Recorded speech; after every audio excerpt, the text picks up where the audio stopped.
I'm Minister James Moss. We're in continuing education. We're in the book of Philippians, and we are pressing on. Yeah, we're pressing on. All right, today, this video's title, and you see I was tempted to say today, right? Which, I mean, it would still be proper because whenever you watch this day somewhere. And according to science, there's no such thing as night. There's just light hours and dark hours. That's why we have a 24-hour clock. Didn't know that, did you? Okay. All right. So anyway, the title for this lesson is Paul Commends Timothy. Okay. And we're in chapter 2 of Philippians, verses 19 through 24. Let's get to our routine. Paul had nothing but praise for two of his co-workers, Timothy and Epaphroditus. Both had proven themselves to be faithful in the ministry and sincere in their love for fellow believers. Because he could not go to Philippi, Paul would soon send Timothy. Excuse me. Please, pardon me. All right. So, we're going all the way through verse 24 here, and let me just make sure I don't go past it because that'll go into the next lesson. All right.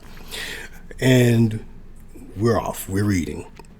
But I trust in the Lord Jesus to send Timothy shortly unto you, that I also may be of good comfort when I know your state. For I have no man like-minded who will naturally care for your state. For all seek their own, not the things which are of Christ, or Jesus Christ. But ye know the proof of him, that as a son with the Father, he hath served with me in the gospel. Him, therefore, I hope to send presently, so soon as I shall see how it will go with me. But I trust in the Lord that I also myself shall come shortly. Okay, so we find that Paul is actually, he's sending Timothy, but, he also gave Timothy some, he gave him some props there. So he basically endorsed him as well, that he could be trusted. And rightfully so, because during this time, there were so many false teachers that they were trying to say that Paul sent them, or they would try to write letters to the churches and say that Paul wrote the letters, and, so, yeah, that type of thing. All right, so here we go. Verse 19. Timothy was with Paul in Rome when Paul wrote this letter. Although Timothy was not imprisoned, he had traveled with Paul on his second missionary trip when the church at Philippi was begun. So the Philippians knew Timothy. Paul could not visit the Philippians, thus he hoped to send Timothy on his behalf.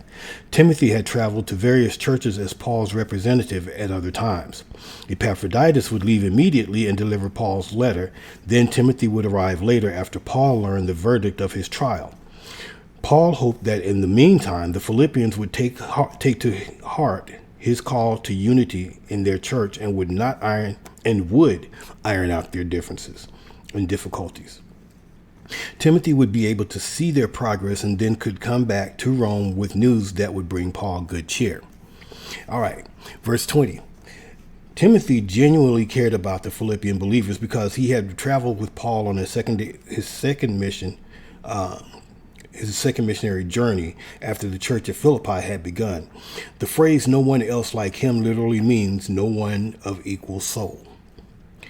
These words of praise reveal that Timothy had become a dependable co-worker and friend. Verse 21. This sentence could mean that Paul had spoken to others about possibly taking this trip to Philippi on his behalf, but all of them were more concerned for themselves than for what matters to Jesus Christ. Or Paul may have been indicting his fellow Christians. Rather, he may have been reflecting on the state of a selfish world where few truly selfless people can be found. More likely, Paul was using a hyperbole. He could not have meant that Luke, Titus, and other disciples cared only for themselves. Rather, he meant that Timothy cared so deeply that the concern of others paled to comparison. While many believers might express concern, too often they are too preoccupied with their own activities to act on that concern. Timothy was concerned for the Philippians' welfare, and he was willing to act on the concern by dropping what he was doing in Rome to make the lengthy and tiring trip to Philippi. Once in Philippi, he he might have to deal with problems in the church, certainly not an enviable task. Timothy's willingness to go to Philippi reveals a spirit of selfless service. Here was a man who exemplified what it meant to put others' interest ahead of his own. Timothy had been with Paul, this is verse 22, I'm sorry. Timothy had been with Paul during Paul's ministry in Philippi. The Philippian church well knew Timothy's value, sound character, and worthiness. The church knew that Timothy's coming would be equal to that of the arrival of Paul himself, for Timothy had served with Paul like a son with his father. Paul and Timothy had developed a special bond. Paul had led Timothy to Christ during his first missionary journey. In the first century, the Greeks valued highly the service of a son, the service a son gave to his father. Yet Paul realized that both he and Timothy were servants of Jesus Christ. Thus, he wrote that Timothy had helped him in preaching the good news across the empire. Verses 23 and 24. Paul was in prison for preaching about Christ. He planned to send Timothy to Philippi and hoped to do so when he learned of the court's decision. Even if Paul were to be released from prison, he would send Timothy to Philippi with the news, and then Paul would come to see them soon after. All right, so that it was kind of short, right? Okay, now I've been kind of, prospecting into the forward videos, the forward lessons. A couple of them are going to be a little bit longer. Well, longer than that, but not too long. Okay.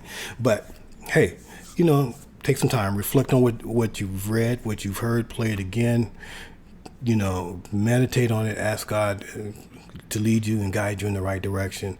And I'm sure that he will. Until next time, God bless you. God keep you, and always keep studying.